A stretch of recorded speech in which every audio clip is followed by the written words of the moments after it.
अस्सलाम वालेकुम। वालेकुम सलाम भाई। भाईजान की हाल चाल? ठीक ठाक भाई जान।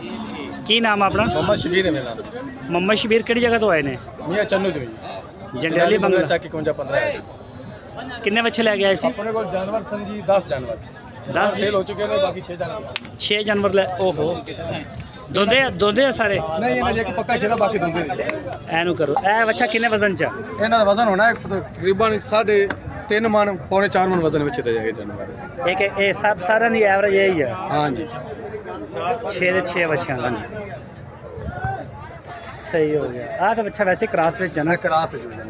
ਹੈ ਆ ਵੀ ਕ੍ਰਾਸ ਚ ਹੀ ਆ ਹਾਂ ਜਿਹੜਾ ਜਿੱਤੇ ਹੱਥ ਰੱਖਿਆ। अरे झाला ना पे देखो वजन कद्दू पूरे न बच्चे जनाब। ਸਹੀ ਹੋ ਗਿਆ। ਇੱਥੇ ਇਧਰ ਮੈਂ ਆਇਆ ਦਫਾ। ਅੱਛਾ ਇੱਕ खीरा एक खीरा है 5 दोंदे नहीं जनाब। 5 दोंदे ने। हाँ जी, पक्का खीरा जनाब। मुल्तान मंडी भी कर रहे हैं? मुल्तान मंडी करते हैं जनाब। मुल्तान मंडी कैसी है? मुल्तान मंडी भी ठीक है जी। कि ठंडा कम? काम ठंडा है, रमजान के महीने पर ठंडा काम है, बाकी ईद तो बहुत तेज काम है। ये तो बात तेज तो होएगा। बहुत तेज इंशाल्लाह तेज होएगा। तो हर बंदा रोजे रोजे रखी जा रहे ना इस टाइम। हाँ बाकी घाट है थोड़ा भी रोज़ा?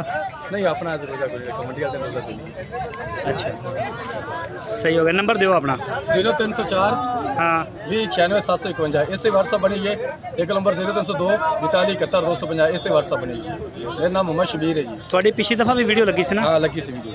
ਤੁਹਾਡੇ ਕਾਫੀ ਫੋਨ ਆਏ? का फोन आए नहीं बहुत फोन आए। हाँ कोई सौदा होया? सौदा तो नहीं होया पर हो जाएगा।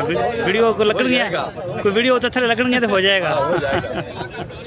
सही है। अगर डेरे ते कोई बंदा आना चाहे इधर मेरे लिए देखो ना, इधर मेरे लिए देख के गल हाँ जी करो। अगर कोई बंदा डेरे ते ਤੁਹਾਡੇ आंदा तो उत्थे जगह है अपने को जनाब तो जगह बंदा आ सकता आ सकता है जी। और अगर पूरा मियाँ चन्नू उत्थे काफी सारे जानवर होंगे ने व्यापारी ने। मेरे को जानवर नहीं लाभते होर बंदे को जानवर लाभते। सारा पूरा पिंड ही व्यापार करता है। सही है। अगर कारगो ਤੁਹਾਨੂੰ ਬੰਦਾ ਕਹਿੰਦਾ ਕੋਈ ਲਾਹੌਰ ਕਰਾਚੀ ਇਧਰ ਉਧਰ ਭੇਜ पहुंचा ਦਿਓ, देंगे जी पहुंचा देंगे। ਭੇਜ ਦਿਓ। सही हो गया। चलो एक दफ़ा नंबर दोबारा दस दो। एक 0304 20 96 751 0302 42 71 250 दोनों व्हाट्सअप बनी हुई है। नाम दसना अपना? मोहम्मद शबीर है जी। मोहम्मद शबीर भाई बहुत शुक्रिया, मेहरबानी सर टाइम देना।